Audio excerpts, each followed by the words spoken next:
வணக்கம். பிப்ரவரி 27ஆம் தேதி இன்னைக்கான இரண்டாவது பதிவு.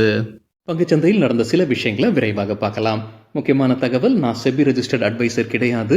நம்ம சேனல்ல இருந்து எப்போதுமே ஸ்டாக் ரெக்கமெண்டேஷன்ஸ் கிடையாது. யூடியூப் சேனல் மட்டும் இல்லைங்க, மற்ற சோஷியல் மீடியா பிளாட்ஃபார்மான இன்ஸ்டாகிராம், வாட்ஸ்அப், டெலிகிராம்ல இருந்து கூட நாம ஸ்டாக் ரெக்கமெண்டேஷன்ஸ் வழங்குவதில்லை. மேலும் பணத்தை வாங்கிட்டு எந்த சேவையும் வழங்குவது இல்லை. பல போலியான குரூப் இயங்கிட்டு இருக்கு. தயவு செய்து ஜாகிரதையாக இருங்க. இந்த வீடியோவில் காட்டக்கூடிய அனைத்து கம்பெனிகளும் வெறும் இன்ஃபர்மேஷனல் பர்பஸ்க்காக மட்டுமே முதலீடு செய்யுங்கன்னு சொல்கிற வீடியோ கிடையாது. எந்த ஒரு முதலீட்லையும் ரிஸ்க் இருக்கும். ரிஸ்க் புரியாமல் இன்வெஸ்ட் செய்யாதீங்க. ரிஸ்க் புரியலன்னா தயவு செய்து இன்வெஸ்ட்மெண்ட்டை தவிர்த்துருங்க. நம்ம ருபி டிரைவர் சேனலை ஆதரிக்கிற அனைத்து நல்ல உள்ளங்களுக்கும் நன்றி. நம்ம மார்க்கெட் ஓப்பன் ஆகிறதுக்கு முன்னாடி உலக மார்க்கெட்ஸ் எப்படி இருந்ததுன்னு பார்க்கும்போது நேற்று யூஎஸ் மார்க்கெட்ஸ் ஃப்ளாட்டாக தான் க்ளோஸ் ஆகியிருந்திருக்கு.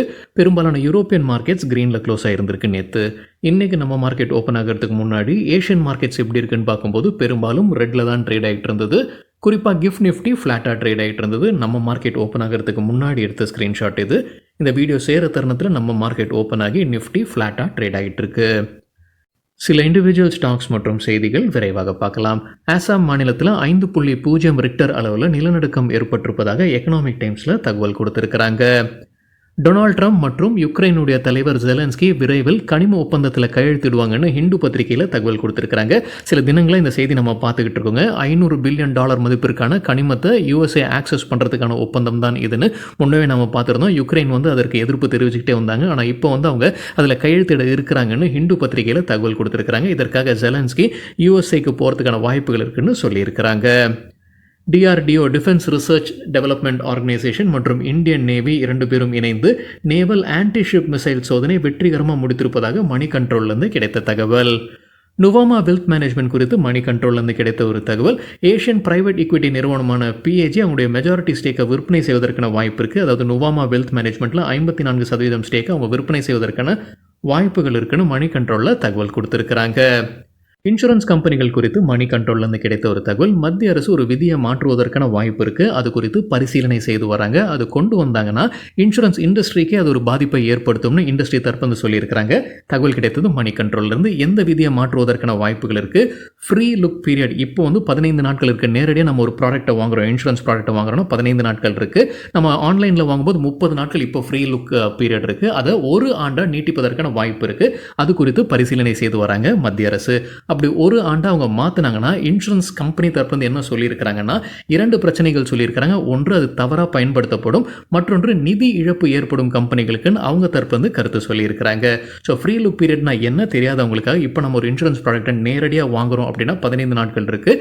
ஆன்லைனில் வாங்குறோம்னா 30 நாட்கள் இருக்குது. அந்த 30 நாட்களுக்கு நம்ம அதை பார்க்கலாம். நமக்கு ஏற்றதா இல்லை, நமக்கு தவறாக அதை விற்பனை செய்திருக்கிறாங்க அப்படின்னா நம்ம அதை கேன்சல் பண்ணிடலாம். கேன்சல் பண்ணால் நமக்கு சரண்டர் சார்ஜஸ்லாம் எதுவும் வராது. வெறும் நம்ம அந்த ஸ்டாம்ப் டியூட்டி என்ன கட்டியிருக்கோம், அதுக்கப்புறம் நமக்கு ஏதாவது மெடிக்கல் செக்அப் அவங்க செய்திருந்தாங்க, அதோடைய காசு அது மட்டும் தான் கட்ட வேண்டியது இருக்கும். மீதி பணத்தை அவங்க கொடுத்துருவாங்க. அப்படி இல்லை, அந்த ஃப்ரீ லுக் பீரியட் முடிந்ததுக்கப்புறம் நம்ம பண்ணுறோன்னா சரண்டர் சார்ஜஸ் எல்லாமே வரும். ஸோ இப்போ அந்த 30 நாட்கள் இருக்கிறது ஒரு ஆண்டாக நீட்டிப்பதற்கான வாய்ப்பு இருக்குது. அது குறித்து மத்திய அரசு பரிசீலனை செய்து வருவதாக மணி கண்ட்ரோலில் தகவல் கொடுத்துருக்குறாங்க. சில தினங்களுக்கு முன்னாடி நம்ம செய்தி பார்த்துருந்தோங்க. இன்ஃபோசிஸ் மைசூரில் இருக்கக்கூடிய கேம்பஸில் சில பேரை பணி நீக்கம் செய்திருந்திருக்கிறாங்க. அது குறித்தான அப்டேட் இப்போ மணி கண்ட்ரோலில் சொல்லியிருக்கிறாங்க. மத்திய அரசு 2வது நோட்டீஸ் அனுப்பியிருக்கிறாங்க கர்நாடகா லேபர் மினிஸ்ட்ரிக்கு. அவங்க என்ன கேட்டுட்டு இருக்காங்க? கர்நாடகா லேபர் கமிஷனர் இது குறித்தான டீட்டெயில்டு ரிப்போர்ட்டை தாக்கல் செய்ய வேண்டும்னு கேட்டுக்கிட்டு இருக்கிறாங்க. இன்ஃபோசிஸ் தரப்புலேருந்து இப்போ பதிலும் கொடுத்துருக்காங்க. அவங்க என்ன சொல்லியிருக்கிறாங்கன்னா, இந்த மாதிரியான பாலிசி ஏற்கனவே உள்ள வர ஆட்களுக்கு நாங்கள் சொல்லி தான் ஆட்களை எடுக்கிறோம். அதே மாதிரி இந்த ட்ரைனிங் ப்ரோக்ராம் ஒரு உயர்தர அந்த ட்ரைனிங் ப்ரோக்ராமாக இருக்குது. எம்ப்ளாயி ஸ்டாண்டர்டை அதிகமாக வைப்பதற்காகத்தான் இந்த ட்ரைனிங் ப்ரோக்ராம். இதில் அவங்க பாஸ் பண்ணால் மட்டும்தான் அவங்க நீடிக்க முடியும் அப்படின்றது வரப்போகிற ஆட்களுக்கு தெரிஞ்சுதான் நாங்கள் உள்ளே எடுக்கிறோன்னு சொல்லியிருக்கிறாங்க. அதே போல் பணி நீக்கம் செய்யும் போது நாங்கள் அவங்களுக்கு அவுட் பிளேஸ்மெண்ட் சப்போர்ட், சிவரன்ஸ் பே மற்றும் கவுன்சிலிங் சர்வீஸும் வழங்குவதாக சொல்லியிருக்கிறாங்க. இந்த சிவரன்ஸ் பேனா அவங்க ஏதோ காசு கொடுத்து தான் அவங்க டெர்மினேட் பண்ணுறாங்க போல தெரியுது. ஆனால் அவுட் பிளேஸ்மெண்ட் சப்போர்ட்னா என்னன்னு தேடி பார்க்கும்போது அவங்களுடைய அடுத்த வேலைக்கு அவங்க கிடைக்கிறதற்காக என்னென்ன செய்யணும், என்னென்ன தகுதிகள் அவங்க வளர்த்துக்கணும் போன்ற கவுன்சிலிங் வழங்கப்படும்ன்றது தான் அது நான் புரிஞ்சுக்கிட்டது. இந்த அவுட் பிளேஸ்மெண்ட் சப்போர்ட்ன்றது. அது தவிர கவுன்சிலிங் சர்வீஸும் வழங்குறாங்க. இந்த பணி நீக்கம் செய்த ஊழியர்களுக்கு விளக்கம் கொடுத்துருக்காங்க இன்ஃபோசிஸ். எம்கியூர் ஃபார்மாசியூட்டிகல்ஸ் தரப்பு அப்டேட் இருக்குது. பூனே ஆலையில் United States food and drug administration ஆய்வு நடத்தியிருந்திருக்கிறாங்க. பிப்ரவரி 19ஆம் தேதியிலிருந்து 25ஆம் தேதி வரைக்கும் 2 அப்சர்வேஷன்ஸ் வழங்கியிருக்கிறாங்க. விரைவில் சரி செய்யப்படும்னு சொல்லியிருக்கிறாங்க எம்கியூர் ஃபார்மாசியூட்டிகல்ஸ். காட்ரேஜ் ப்ராப்பர்ட்டிஸ் குறித்து எக்கனாமிக் டைம்ஸ்லேருந்து கிடைத்த ஒரு தகவல். பூனே ப்ராஜெக்டை அண்மையில் அவங்க அறிமுகம் செய்திருக்கிறாங்க. அதில் 1000 கோடி சேல்ஸ் இப்போ கிடைச்சிருக்குன்னு சொல்லியிருக்கிறாங்க. காட்ரேஜ் எவர்கிரீன் ஸ்கொயர் என்ற ப்ராஜெக்ட்டில். இந்த ப்ராஜெக்ட்லேருந்து ஒட்டு மொத்தமாக வருவாய் 2045 கோடி ரூபாய் கிடைக்கும்னு சொல்லியிருக்கிறாங்க காட்ரேஜ் ப்ராப்பர்ட்டிஸ். தகவல் நம்ம கிடைத்தது எக்கனாமிக் டைம்ஸ்லேருந்து. காட்ரேஜ் ப்ராப்பர்ட்டிஸ் குறித்து மணி கண்ட்ரோல்லேருந்து கிடைத்த ஒரு தகவல். சிபிஐ எஃப்ஐஆர் ரெஜிஸ்டர் பண்ணியிருக்கிறாங்க காட்ரேஜ் எஸ்டேட் டெவலப்பர்ஸ் மீது. என்ன குற்றச்சாட்டு? அவங்களுடைய ஒரு ப்ராஜெக்ட் வந்து அவங்க national board of wildlife கிட்டேருந்து அவங்க உரிமம் பெறலை. அது அந்த வைல்ட் லைஃப் சாங்சுரி பக்கத்தில் அந்த ப்ராஜெக்ட் வரதுனால என்விரான்மெண்டல் கிளியரன்ஸ் சரியாக வாங்கலன்ற குற்றச்சாட்டின் அடிப்படையில் அவங்க மீது சிபிஐ எஃப்ஐஆர் ரெஜிஸ்டர் பண்ணியிருப்பதாக மணி கண்ட்ரோல்லேருந்து கிடைத்த தகவல். சீகால் இந்தியா தரப்புல ஒரு அப்டேட் இருக்குது. அவங்களுடைய ஒரு ப்ராஜெக்டை NHAI ரத்து செய்திருக்கிறாங்க. National Highway Authority of India 2022ஆம் ஆண்டில் ஒரு ஒப்பந்தத்தில் வந்திருந்தாங்க ஒரு ரோட் ப்ராஜெக்ட்டுக்கு. அதை இப்போ ரத்து செய்திருக்கிறாங்க. காம்பன்சேஷன் அந்த கான்ட்ராக்ட் ப்ரைஸுடைய 1% NHAI வழங்கவங்க கம்பெனிக்குன்ற அப்டேட் கொடுத்துருக்காங்க. ஒட்டுமொத்த ப்ராஜெக்ட் காஸ்ட் 1071 கோடி ரூபாயாக இருந்தது.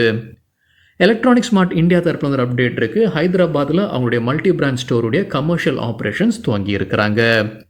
NSDL IPO குறித்தான அப்டேட் சில தினங்களுக்கு முன்னாடி நம்ம செய்தியாகவே பார்த்துருந்தோங்க. NSDL டெபாசிட்டரி நிறுவனம் அவங்களுடைய IPO வருவதற்கான வாய்ப்பு இருக்குன்னு. அவங்க CDSL உடைய ஒரு போட்டி கம்பெனி. இப்போ மின் பத்திரிகையில் கூடுதல் தகவல் என்ன சொல்லியிருக்கிறாங்கன்னா, IDBI bank, Union Bank of India, SBI மற்றும் HDFC பேங்க் அவங்களுடைய ஷேர்ஸை இந்த IPO வழியாக விற்பனை செய்வதற்கான வாய்ப்பு இருக்குது. அவங்க எல்லாமே NSDL ஸ்டேக் வைத்திருக்கிறாங்க. ஸோ இந்த IPO வழியாக இந்த நிறுவனங்கள் எல்லாமே ஷேர்ஸை விற்பனை செய்வதற்கான வாய்ப்பு இருக்குது. IDBI பேங்க் 2.22 கோடி இக்விட்டி ஷேர்ஸை விற்பனை செய்வதற்கான வாய்ப்பு இருக்குது. யூனியன் பேங்க் ஆஃப் இந்தியா 56 லட்சம் இக்விட்டி ஷேர்ஸ் வரைக்கும் விற்பனை செய்வதற்கான வாய்ப்பு இருக்கு. ஸ்டேட் பேங்க் ஆஃப் இந்தியா மற்றும் HDFC பேங்க் 40 லட்சம் ஷேர்ஸை விற்பனை செய்வதற்கான வாய்ப்பு இருக்குன்னு சொல்லியிருக்காங்க. எதற்காக? NSE விற்பனை செய்கிறாங்க. NSE வந்து 1.8 கோடி இக்விட்டி ஷேர்ஸை விற்பனை செய்கிறாங்க. எதற்காக இதெல்லாம் சொல்கிறாங்க மின் பத்திரிகையில்? நம்ம டாடா குரூப்புடைய ஒரு IPO வந்தது. அதாவது டாடா டெக்னாலஜிஸ் உடைய IPO வந்தப்போ டாடா மோட்டர்ஸ் அந்த IPO வழியாக பயனடைஞ்சிருக்கிறாங்க. அதே போல தான் இந்த IPO வழியாக, இந்த NSDL IPO வழியாக SBI மற்றும் HDFC பேங்க் வந்து பயன்பெறுவதற்கான வாய்ப்புகள் அதிகமாக இருக்குன்னு சொல்லியிருக்கிறாங்க. டாடா டெக்னாலஜிஸ் உடைய IPO வந்த போதும் அது 100% OFS இருந்தது, ஆஃபர் ஃபார் சேலாக இருந்தது. அதே போல் NSDL உடைய IPO வரும்போதும் அது 100% ஆஃபர் ஃபார் சேலாகத்தான் இருக்கும்னு மின் பத்திரிகையில் அப்டேட் கொடுத்துருக்குறாங்க. மேஸ்டாக் லிமிடெட் தரப்பு அப்டேட் இருக்குது. கம்பெனிக்கு மல்டிபிள் கான்ட்ராக்ட்ஸ் கிடச்சிருக்கு. UK பப்ளிக் சர்வீஸ் டிபார்ட்மெண்ட் கிட்டேருந்து $85 மில்லியன் கான்ட்ராக்ட்ஸ் இது. இன்றைக்கி இன்ட்ராடேயில் 4% அதிகரித்தது. ஆனால் இந்த வீடியோ சேர தருணத்தில் ரெட்டில் ட்ரேட் ஆகிட்டு இருக்கு மேஸ்டாக்.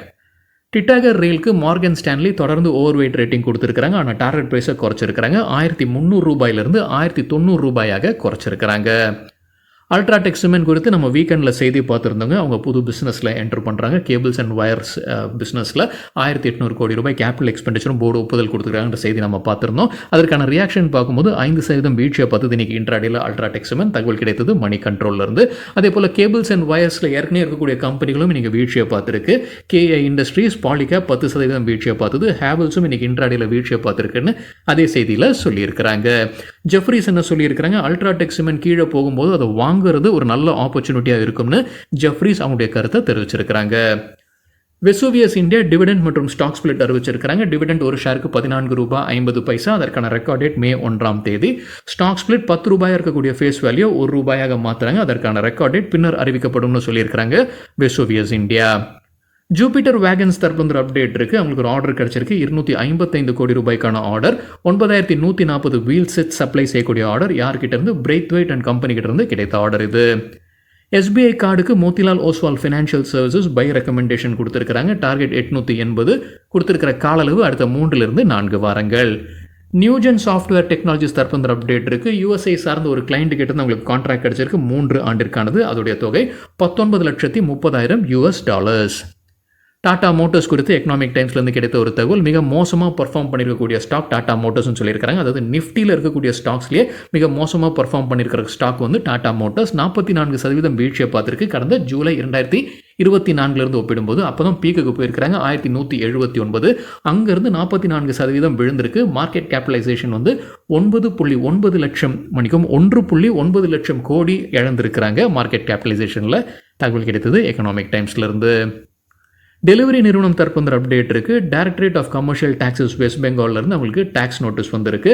டாக்ஸ் டிமாண்ட், இன்ட்ரெஸ்ட் மற்றும் பெனால்ட்டி எல்லாமே சேர்த்து 5.89 கோடி ரூபாய். கேப்லின் பாயிண்ட் லேபரேட்டரிஸ் தரப்பு அப்டேட் இருக்குது. கம்பெனியுடைய மருந்துக்கு United States food and drug Administration ஒப்புதல் வழங்கியிருக்கிறாங்க. கண் சிகிச்சைக்கு பயன்படுத்தக்கூடிய மருந்துன்னு சொல்லியிருக்கிறாங்க கேப்லின் பாயிண்ட் லேபரேட்டரிஸ். சரிங்க, இதுதான் சில விஷயங்கள் என்னுடைய பார்வைக்கு எட்டியது. நன்றி, வணக்கம்.